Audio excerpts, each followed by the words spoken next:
What if the real problem is not your English, but the way your brain is trying to use it?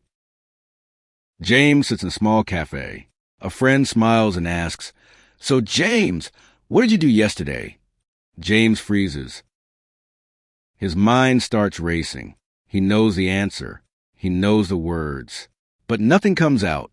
Inside his head, what if I make a mistake? What if I say it wrong?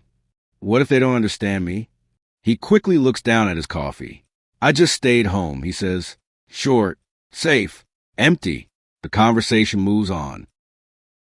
But James stays silent. Again, on the way home, James keeps thinking, why is this so hard? I studied English for years. I understand everything. So why can't I speak? He feels frustrated. Not because he doesn't know English, but because he cannot use it when it matters. Here's the truth. James is not slow. He is not bad at English. His brain is just trained the wrong way.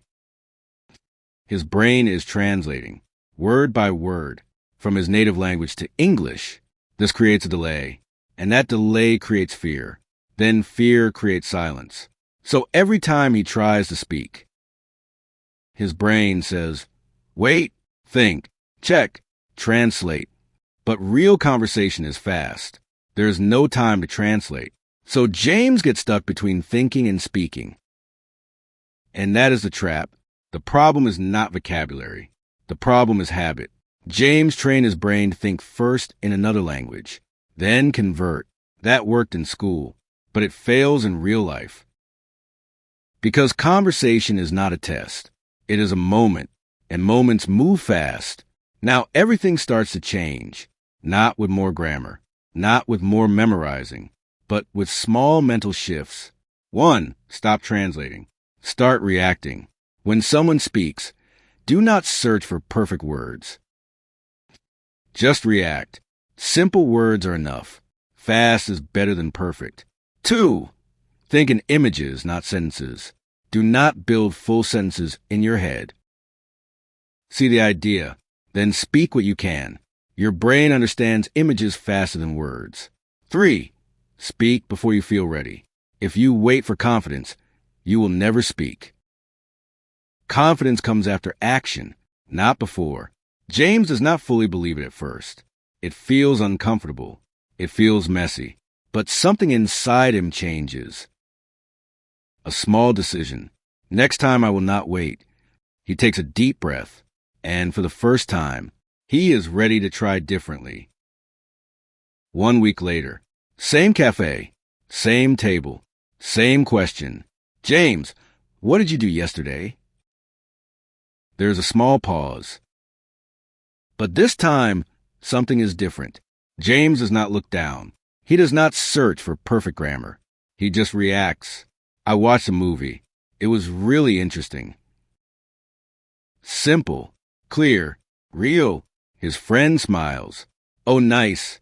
What kind of movie? Again, the pressure comes. But James remembers. No translating. No overthinking.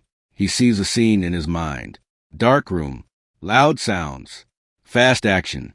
Action movie. A lot of fighting. Very exciting. Not perfect, but alive. The conversation continues. And for the first time, James is inside it. Later that day, James sits alone again. But this time he is smiling, not because he spoke perfectly, but because he spoke freely. There was no long delay, no heavy thinking. Just simple thoughts and simple words. His brain feels lighter, faster, more natural. He realizes something powerful.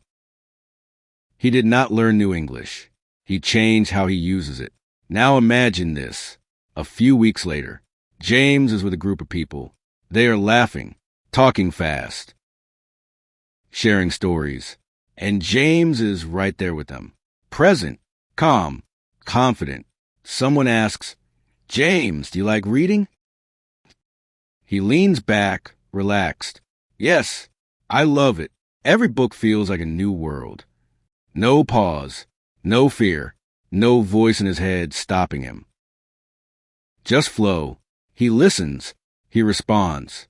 He connects. And the best part?